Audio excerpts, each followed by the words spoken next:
Já parou para pensar que nós somos os únicos animais do planeta com o dom da palavra? Nós, os Homo sapiens, somos a única das espécies de humano que existiram que sobreviveu para contar história.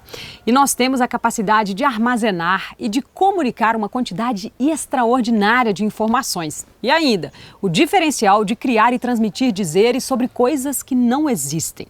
Isso mesmo, né? O dom de criar realidades paralelas, de falar de coisas que a gente nunca viu, nem tocou ou cheirou. Daí surgem os mitos, as lendas, os deuses, as religiões. Foi essa ficção que nos permitiu imaginar de forma coletiva, de cooperarmos em grande escala, criando a democracia, o capitalismo e por aí vai. Eu li sobre isso tudo aí num livro que eu super recomendo, viu? Sapiens, uma breve história da humanidade. E eu quis falar disso para a gente ter consciência da importância da nossa fala na evolução.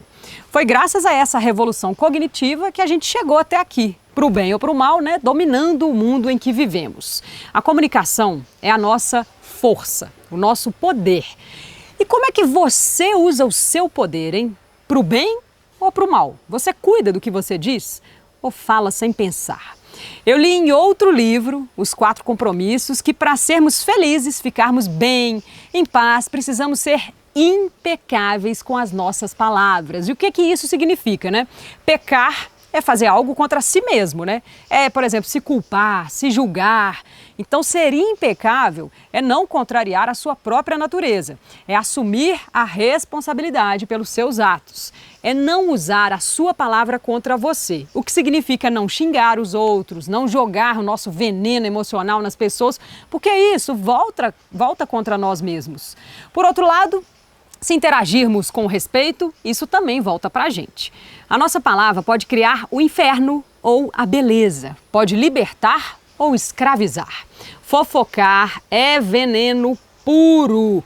É como um vírus mesmo, assim, no computador, né? Escrito na mesma linguagem lá dos códigos, né, dos programas que a gente usa, mas com uma intenção danosa.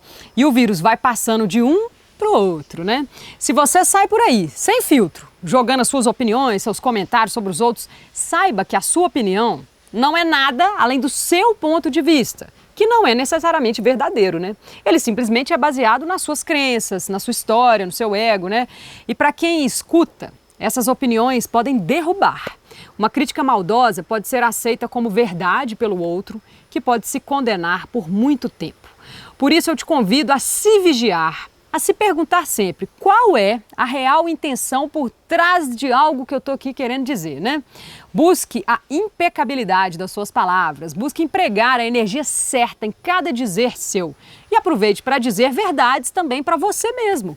Como, por exemplo, o quanto você é maravilhoso, o quanto você gosta de você, ao invés de ficar se punindo, né, e usar a sua palavra para se criticar, baseando, né, em crenças, em palavras, né, que marcaram a sua vida.